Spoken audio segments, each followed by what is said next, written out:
So you mentioned it before, in the beginning. I mean, some people have the meaning that you're a new band in that case. Yeah. So in the beginning, when you started out in West Coast America, it was usual just to play and play and play and not selling, not becoming famous by selling. So you're a really live band, in fact. So I think, and so it's now the same that you feel yourself as a live band playing and acting. Well, yeah, I mean, that's always been our strong point. I mean, we want to make great records, and, you know, of course we would like to sell records, you know. Right. And we do, but I mean, you know, there's just so much today that I feel is lacking in music, you know. Most of these bands are making $500,000, $1 million albums.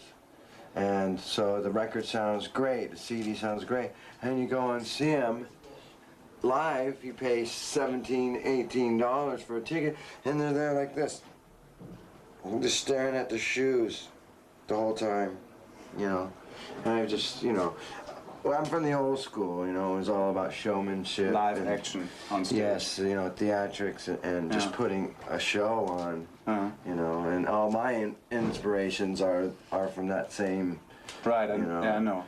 Let's talk about this later. At the time that the last album comes out, Between Heaven, somewhere between Heaven and Hell, there was I think you take a time off just after that, before the new album comes out, here, White Trash, White Heat, White Light. Right. So in that case, here nobody knows exactly what's going on with Social Distortion at that time, and now you're back here just for playing.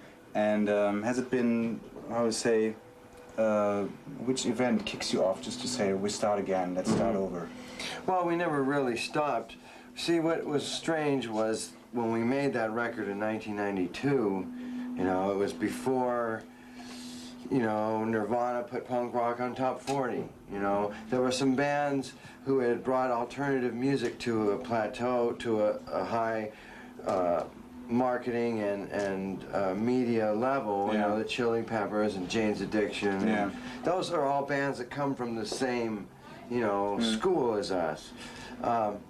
But in 1992, it wasn't quite, you know, I can remember, you know, the record coming out and you know, the record label didn't really know what to do with a band like us. We weren't hardcore punk, and we weren't, you know, British pop, and we weren't, you know, I mean, we were just our own thing. And I think that record companies have a hard time when something really unique comes along. But like I said, it was before Nirvana had kind of changed things. Now alternative is the mainstream.